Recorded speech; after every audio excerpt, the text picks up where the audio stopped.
En 1906, el museo realizó una expedición científica al ingenio La Esperanza, en la provincia de Jujuy, al mando de dos científicos blancos europeos, Robert Lehmann Nietzsche y Carlos Bruch. Las fotos son de mucha crueldad, porque eran trabajadores de ingenios, prácticamente en condiciones de esclavitud, obligadas a posar frente al ojo del patrón, del investigador. El colectivo Guías descubrió en el año 2006 un material olvidado en los sótanos del museo. Se trataba de placas de vidrio que se habían tomado en el viaje al ingenio La Esperanza en 1906 y que se creían perdidas para siempre.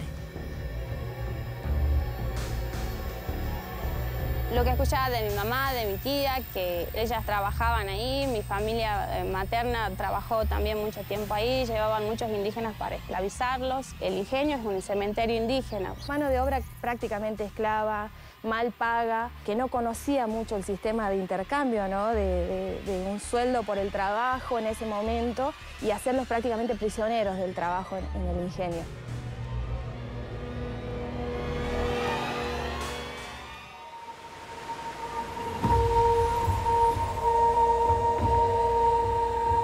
Durante la llamada Campaña del Desierto, bajo el mando del general Julio Argentino Roca, cientos de hombres y mujeres, niños y niñas de los pueblos originarios fueron arrancados de sus tierras y tomados como prisioneros.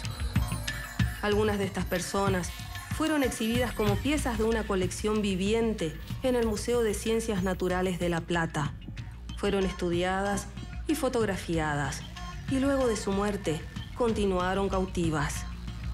El museo conservó sus restos en bolsas, en cajas, en vitrinas, sin rituales, sin sepultura, sin nombres.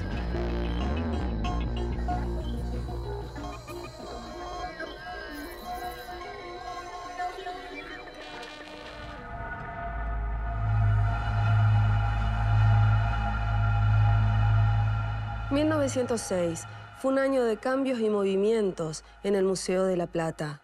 El Perito Moreno dejó de ser su director. Para ese entonces, ya no quedaban cautivos vivos en el museo. Habían muerto por causa de enfermedades o del mismo encierro. Si los antropólogos del museo querían observar de cerca a los integrantes de las comunidades de pueblos originarios, debían viajar hasta los distintos puntos del país.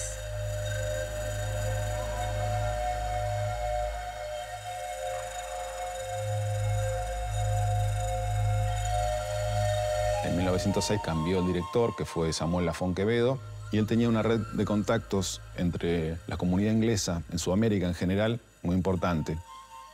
Los dueños del ingenio eran la familia Leach y estaban en contacto con Lafón Quevedo. Y a partir de ahí fue que surgió la oportunidad y Lafón le preguntó a Walter Leach, que era uno de los hermanos que estaba a cargo del ingenio, él le dijo que sí, que los recibían, que no había ningún problema, y así fue como ellos fueron allí.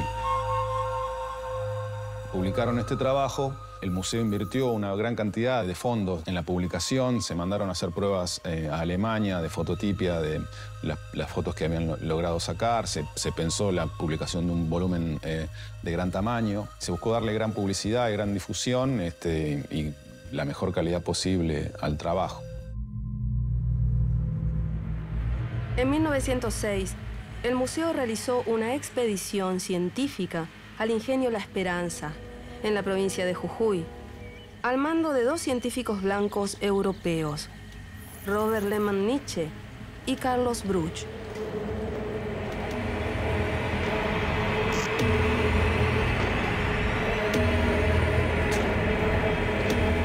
Adolf Lehmann Nietzsche, este antropólogo alemán que está en el caso Damiana, está en Napalpí fotografiando previo a la masacre con los asesinos de Napalpí, está en los casos de Tierra del Fuego también.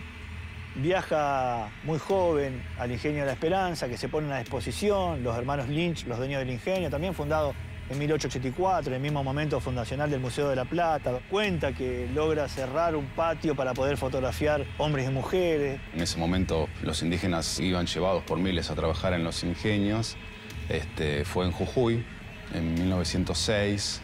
donde, aprovechando la oportunidad de que había muchos trabajando en la zafra, en el ingenio La Esperanza, en San Pedro, Jujuy, que era un ingenio de capitales ingleses en ese momento, hizo un trabajo bastante similar. Hicieron mediciones, tomaron fotografías, levantaron algunos léxicos. Mr. Walter Leach, uno de los propietarios del gran ingenio azucarero, nos hospedó en su casa particular y puso a nuestra disposición un lugar adecuado para nuestros estudios.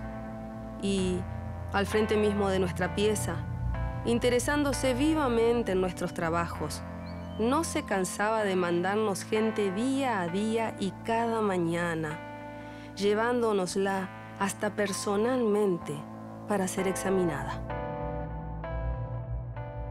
Y las fotos son de mucha crueldad, porque eran trabajadores de ingenios, prácticamente en condiciones de esclavitud, donde también eran sometidos a la voluntad del patrón y del investigador para que pudiera tomar estas fotografías, pero lo que en realidad vemos son personas despojadas de su voluntad, obligadas a posar frente al ojo del patrón, del investigador, de los asesores.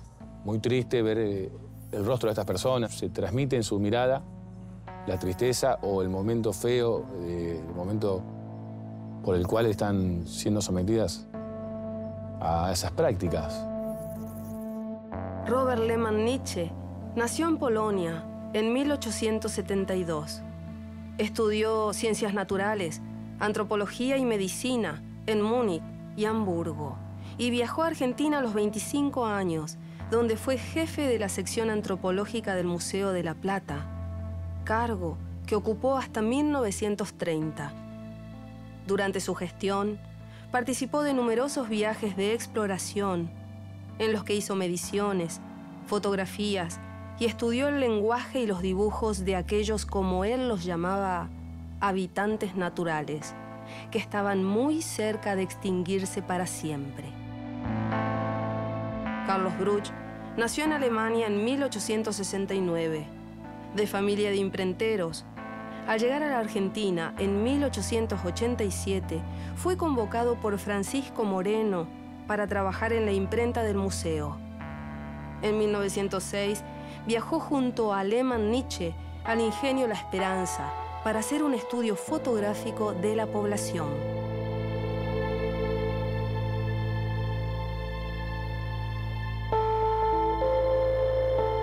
Él era fotógrafo y fototipista, pero también era entomólogo amateur, digamos, de vocación, si quieren, y había traído su propia colección desde Alemania, que él había formado, y donó en un momento esa colección al museo. Y al donar eso, que era un mecanismo muy común en los científicos, digamos, o los interesados en la ciencia del momento, que era la cuestión de donar y a cambio pedir o algún puesto o lograr algún puesto, alguna remuneración, él fue nombrado como encargado honorario de la subsección de entomología en ese momento del museo. Y a partir de ahí, esto fue a mediados de la década de 1890, sabiendo sus cualidades como fotógrafo, fue acompañando distintas expediciones que se lanzaron desde aquí del museo, justamente desempeñando el rol de fotógrafo en ese momento.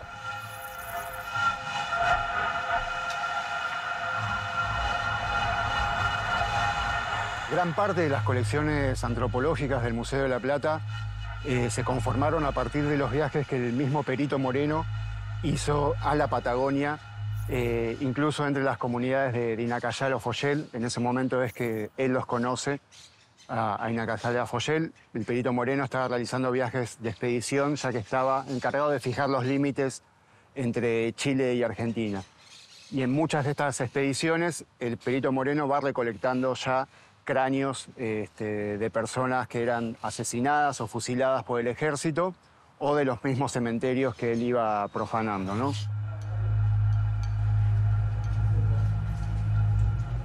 El colectivo Guías, integrado por un grupo de jóvenes estudiantes de antropología de la Universidad de La Plata, descubrió en el año 2006 un material olvidado en los sótanos del museo.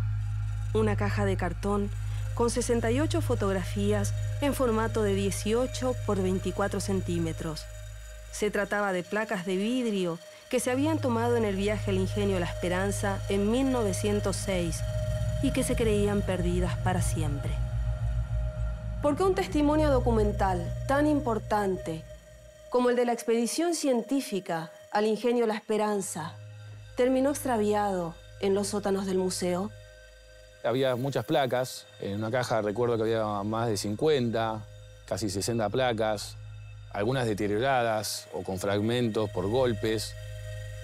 Pero bueno, con un trabajo fotográfico, de digitalizar esas placas, empezamos a ver los rostros de las personas, algunas tenían inscripciones. Eso nos llevó a identificar esas fotografías y esos fotografiados, no como del grupo de prisioneros que estuvieron dentro del Museo de la Plata, sino como otras expediciones a otros territorios que enviaba el Museo de la Plata, particularmente una de ellas al ingenio La Esperanza, en Jujuy, llevada a cabo por el señor Lehmann Nietzsche, que estaba a cargo de la división de antropología biológica por ese entonces.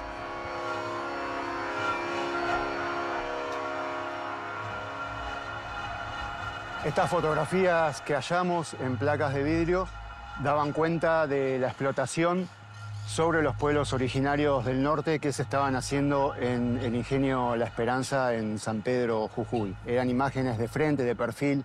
Muchas de estas personas eran obligadas a desnudarse frente a la cámara. Por supuesto, no contaban con el consentimiento de estas personas para ser estudiadas y fotografiadas. Estas fotografías, entonces, dan cuenta también de lo que fue el proceso del genocidio dentro de las poblaciones originarias que también estaban explotadas como trabajadores dentro de los ingenios.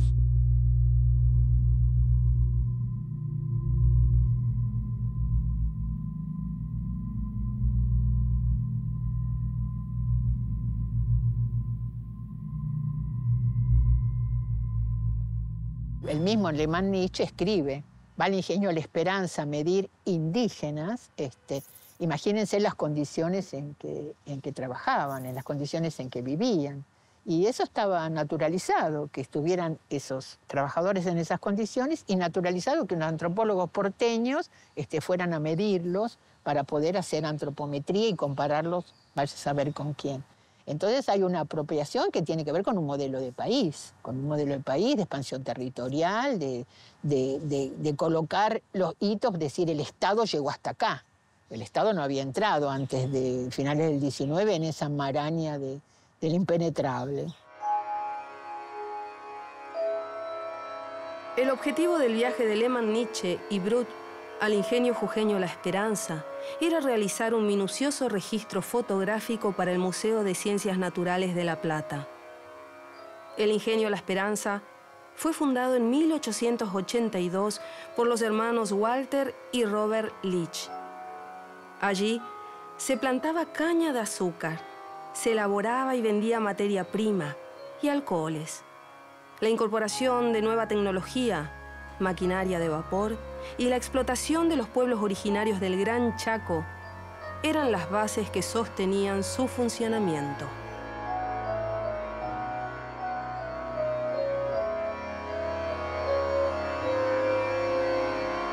Para el inicio del siglo XX se ocupaban alrededor de 10.000 indígenas en total en todos los ingenios del norte en la época de zafra, en el verano, digamos, primavera hasta el fin del verano. En los ingenios ellos no tenían ninguna suerte de habitación donde ocupar. Ellos armaban sus propias chozas con las cañas de desecho que había en los ingenios. Tampoco tenían una remuneración porque en ese momento no se les pagaba en moneda corriente del país, sino que se les daba una suerte de vales que ellos después tenían que ir a cambiar a la despensa, que era también propiedad del ingenio.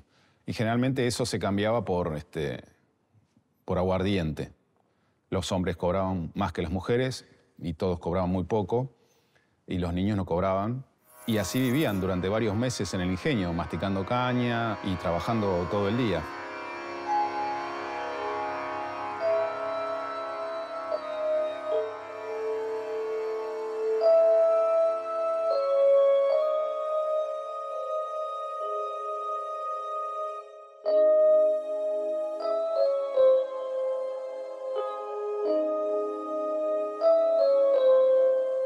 Los ingenios representaron un lugar donde se podía, de alguna manera, insertarse tal vez en un nuevo sistema que se estaba presentando, digamos, las comunidades tenían una forma de vida que por lo menos las chaquenses, de las que yo pertenezco, digamos, donde se daba la caza, la recolección, la pesca, había, ¿no?, un movimiento en el territorio que permitía la supervivencia, ¿no? Digamos, según la estación del año se iba a ciertos lugares y con eso se garantizaba el alimento, el desarrollo de la comunidad, la educación de los niños y niñas de nuestras comunidades que iban aprendiendo en ese recorrido cómo se sobrevivía, ¿no?, en el territorio, de qué nos alimentábamos y cómo nos manteníamos sanos, fuertes, enérgicos, activos.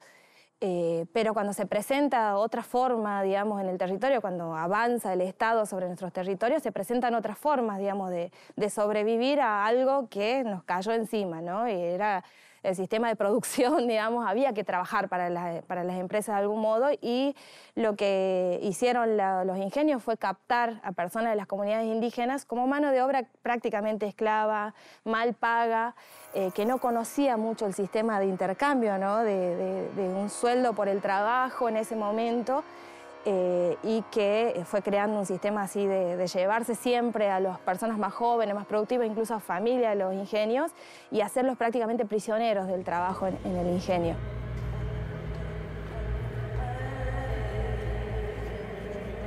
Lo que escuchaba de mi mamá, de mi tía, que ellas trabajaban ahí, mi familia materna trabajó también mucho tiempo ahí, llevaban muchos indígenas para esclavizarlos, querían volver con su familia y no podían, por ahí se enfermaban por diversas enfermedades de la época y lo que hacían era enterrarlos justo ahí en el ingenio y por ahí no les avisaban a la familia ni nada. Lo que sí se puede decir es que el ingenio es un cementerio indígena, que si vos vas ahora quizás te pones a cavar y vas a encontrar huesos de restos indígenas. O sea, la mayoría era obviamente indígena.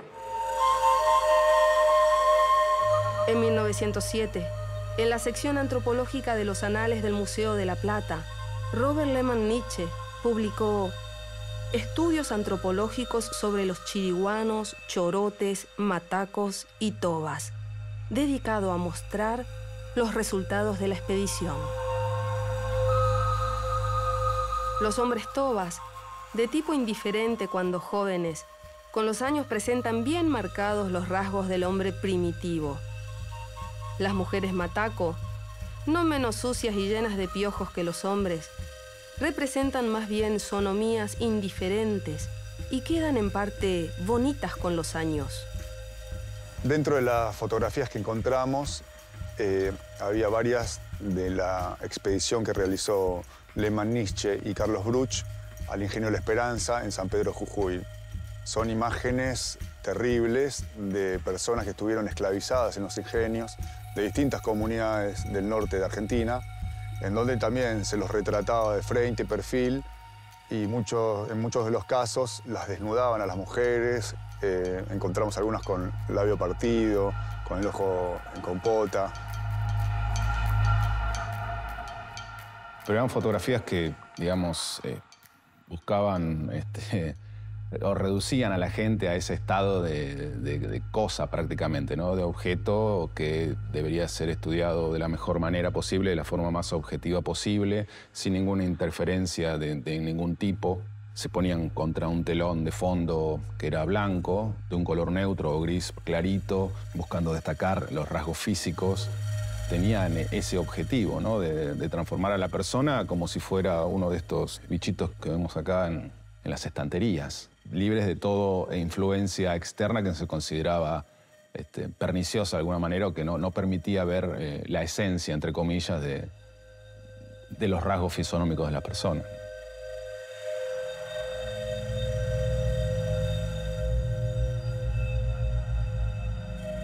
Hasta el año 2006, en el Museo de La Plata se exhibieron restos de 3 miembros de la comunidad Wichi. Uno de ellos, un cacique muerto a machetazos en el ingenio La Esperanza en 1906. Otro, asesinado en el ingenio Ledesma en 1921. Y un tercero, fusilado por el ejército argentino en 1881.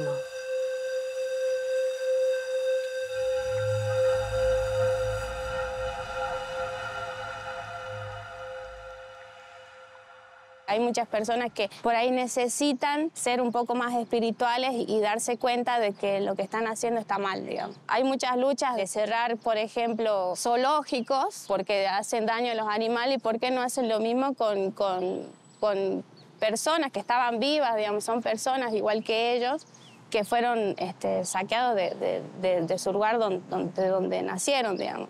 También está la parte nuestra, que es la parte espiritual, ¿no? Que es parte de nuestras costumbres, de nuestra ancestralidad, está en que el cuerpo tiene que volver al lugar del que salió, ¿no? Que es la tierra, ¿no? Esa liberación espiritual se encuentra cuando tu cuerpo vuelve a la tierra. Y en el caso de estas personas no están ahí, ¿no? Y la verdad es que toda esta energía espiritual, digamos, de nuestro pueblo tiene que completarse con esas personas que faltan.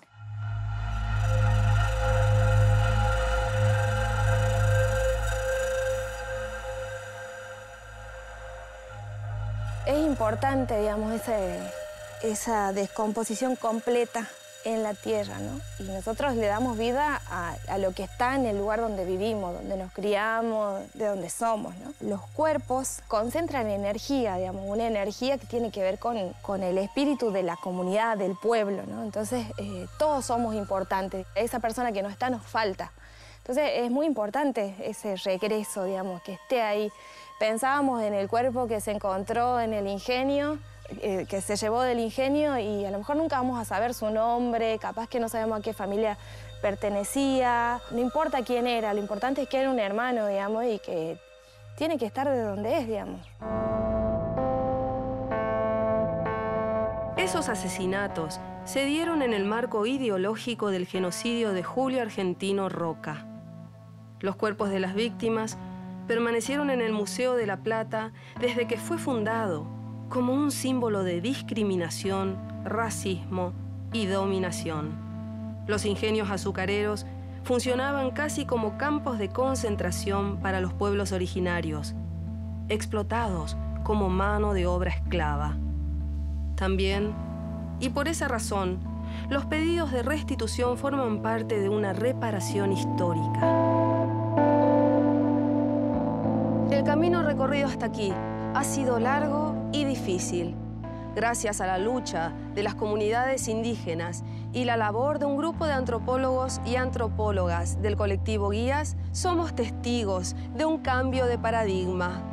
El afán coleccionista de científicos de fines del siglo XIX y principios del siglo XX es reconocido hoy como lo que fue: un avasallamiento, una violación de los derechos de nuestros antepasados. Muchas restituciones se han hecho, otras quedan por hacer. El camino está planteado. Nos corresponde ahora a todos y a todas ser parte de este camino señalado. El único camino posible, el de la justicia.